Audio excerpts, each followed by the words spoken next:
Les bendigo a cada uno de ustedes en el nombre del Señor y la gracia de Jesucristo esté sobre sus vidas en este día. Compartamos hoy la reflexión que nos trae la palabra del Señor. En Marcos capítulo 8, versículo 29 y 30, encontramos una pregunta que el Señor hace a sus discípulos. Entonces Él les dijo: ¿y vosotros, quién decís que soy? Respondiendo Pedro dijo: tú eres el Cristo. Pero Él les mandó que no dijesen esto de Él a ninguno. Nos encontramos aquí en un momento decisivo, no solo del ministerio, sino también de la vida de Jesús. Una pregunta muy importante que el Señor hace y que probablemente es una pregunta que nosotros no tenemos que responder. El Señor había estado con los discípulos durante casi 3 años, había estado asentando las bases de su ministerio, de su labor y de su razón por la cual vino a este mundo.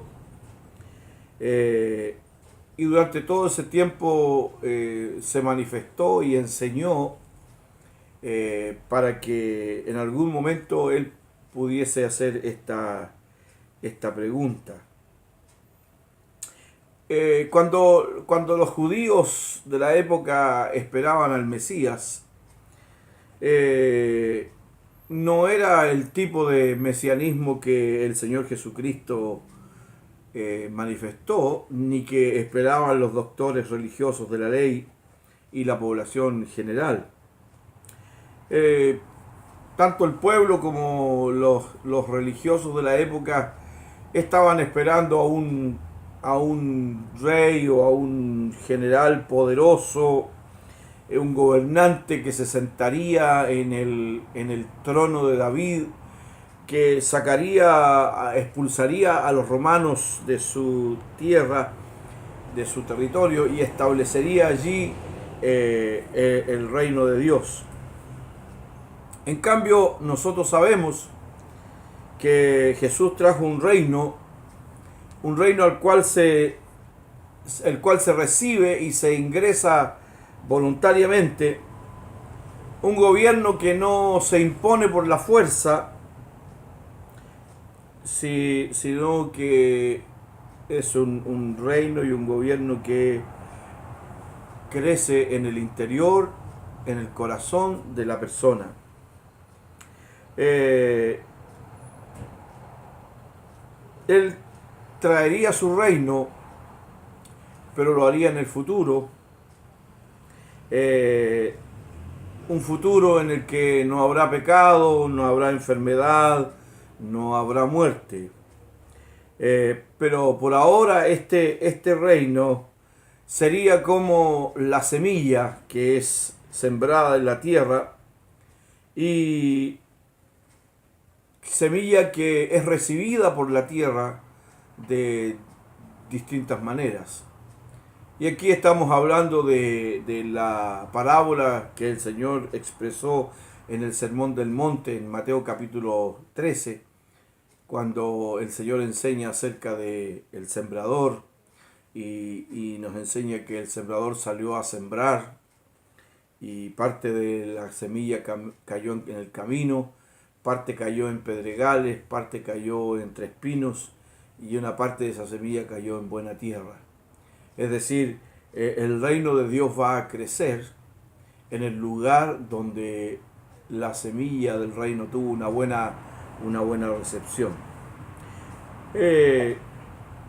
Entonces, cuando nosotros nos preguntamos, la semilla o el ministerio de Jesús había caído en buena tierra,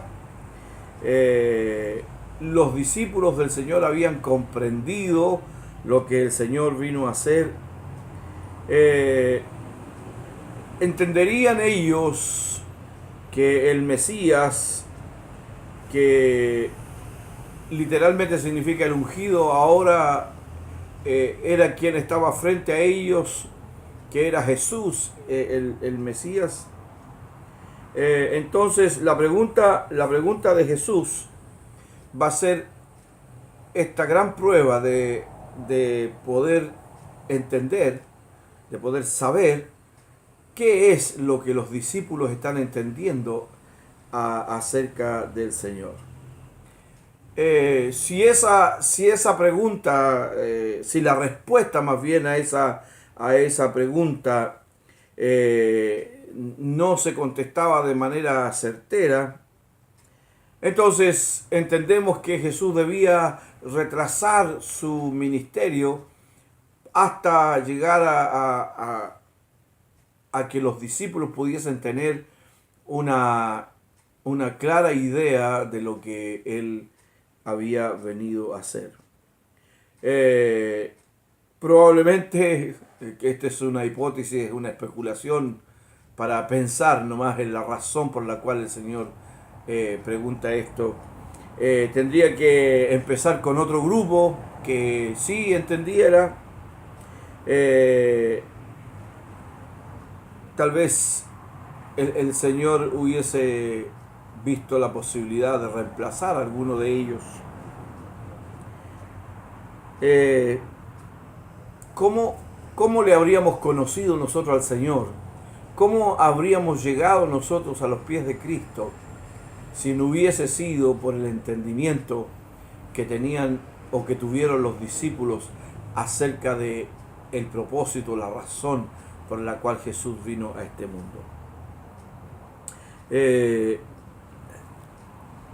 Alguien inventó una conversación entre Jesús y un ángel para poder explicar esta situación.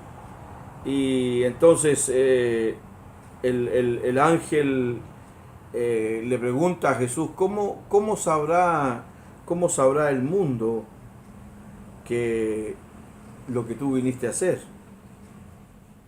Y el Señor responde, bueno, yo confío en mis discípulos, ellos contarán la historia. Y el ángel pregunta, ¿y si no lo hacen?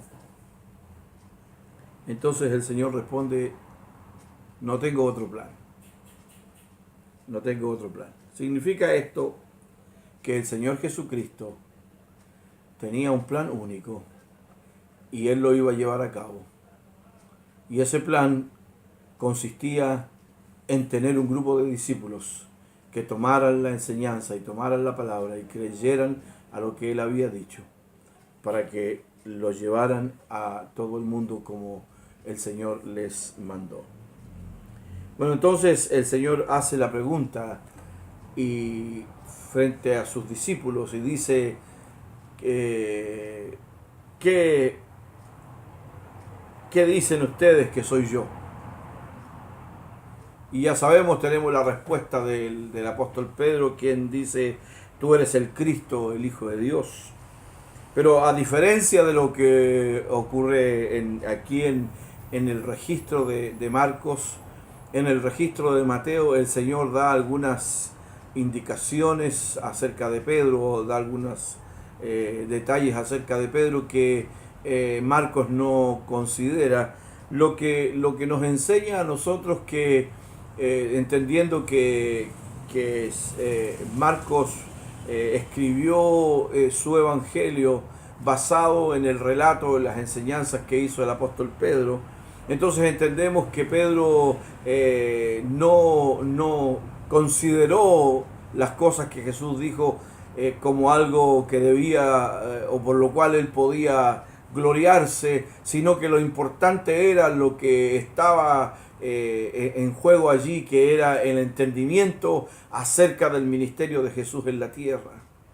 Eso habla muy bien de Pedro porque muestra que no tenía ninguna intención de gloriarse, que no tenía ninguna intención de robar espacio a Jesús, sino que lo más importante es que la gente, que el mundo entendiera que Jesucristo es el Señor, que Él es el Mesías, que Él vino a este mundo a buscar y a salvar lo que se había perdido, que Él vino a dar su vida en rescate de muchos y que el Señor tenía la confianza de que sus discípulos llevarían a cabo esta tarea y lo harían de manera obediente y lo harían de manera eficaz, por lo cual el Señor confía la comisión en las manos de sus discípulos. De la misma manera como el Señor hoy día está confiando en que nosotros hemos entendido que Él es el Señor, que nosotros hemos entendido que Jesús es el Cristo, el Hijo de Dios, y que Jesús vino para rescatar a la humanidad de sus pecados.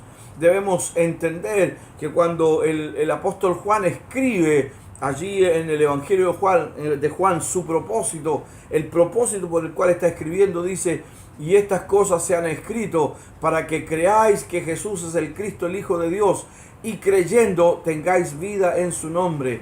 Amados, si nosotros hemos entendido que Jesucristo es el Señor, que Él es el Hijo de Dios, que su ministerio en la tierra tuvo como razón manifestarse al mundo como el Mesías y como el Salvador, y que se manifiesta como la esperanza, como el camino, como la verdad, como la vida para aquellos que no le conocen, nosotros los discípulos del Señor tenemos la responsabilidad de compartir el mensaje de Jesucristo a todo aquel que lo necesite.